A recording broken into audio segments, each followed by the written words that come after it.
Um acidente vascular cerebral, o AVC, pode mudar uma vida num piscar de olhos.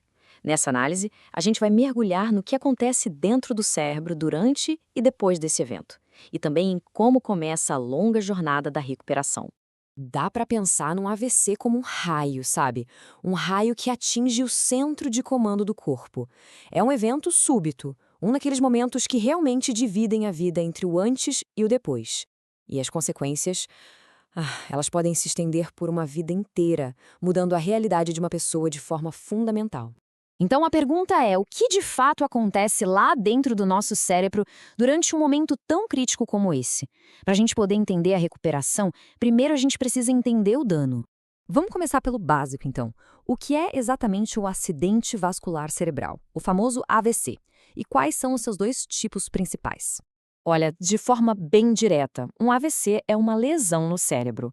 Ela acontece porque o fluxo de sangue, que é quem leva o oxigênio e os nutrientes para tudo funcionar, é interrompido de repente.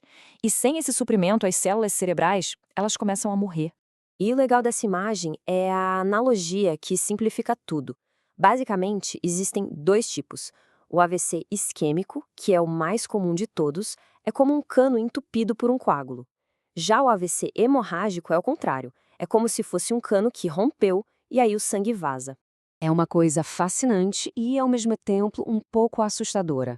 O lugar exato onde o AVC acontece no cérebro é o que vai determinar as sequelas. O cérebro vira literalmente um mapa onde cada área danificada corresponde a uma função que foi perdida ou alterada. E aqui está o ponto-chave. O diagnóstico inicial é quase um trabalho de detetive. Sabe aquela fraqueza no rosto ou no braço? A dificuldade para falar? Esses sintomas que aparecem do nada são as pistas que os médicos usam para identificar qual parte do cérebro está em perigo. Essa tabela mostra muito bem essa ligação direta entre o vaso, a área do cérebro e o resultado. Por exemplo, se o bloqueio for na artéria cerebral média, que é o lugar mais comum de acontecer um AVC isquêmico, isso pode levar à paralisia de um lado do corpo e a dificuldades na linguagem. Por quê? Porque é ela que irriga boa parte da lateral do cérebro. Bom, agora vamos para a fase aguda. As primeiras horas e os primeiros dias são uma verdadeira corrida contra o tempo para tentar minimizar ao máximo os danos. Olha, nos primeiros 7 a 10 dias dentro do hospital, o foco é um só: estabilização. É uma fase de proteção, onde a equipe médica trabalha para controlar a pressão, monitorar o coração e, o mais importante de tudo, tentar impedir que a lesão no cérebro aumente. E essa linha do tempo aqui, ela deixa clara a urgência da coisa. A partir do momento que os sintomas começam, existe uma janela de apenas 4 horas e meia para usar medicamentos que dissolvem o coágulo no AVC isquêmico. Depois desse tempo, o foco muda para outras avaliações, como a da deglutição. Pode até parecer uma coisa simples, mas uma das avaliações mais críticas no início é a da deglutição. A dificuldade para engolir, a tal da disfagia, é muito perigosa. O alimento ou líquido pode acabar indo para o pulmão e isso causa infecções bem graves, como a pneumonia aspirativa. E o número não mente. Cerca de metade, 50% dos pacientes, enfrenta essa dificuldade para engolir logo no começo. Isso só reforça o porquê da avaliação de um fonoaudiólogo ser tão importante. Não é um detalhe, é uma medida que de fato pode salvar vidas. Passada essa crise inicial, o foco muda completamente. Agora começa a longa jornada da reabilitação e da adaptação a uma nova realidade.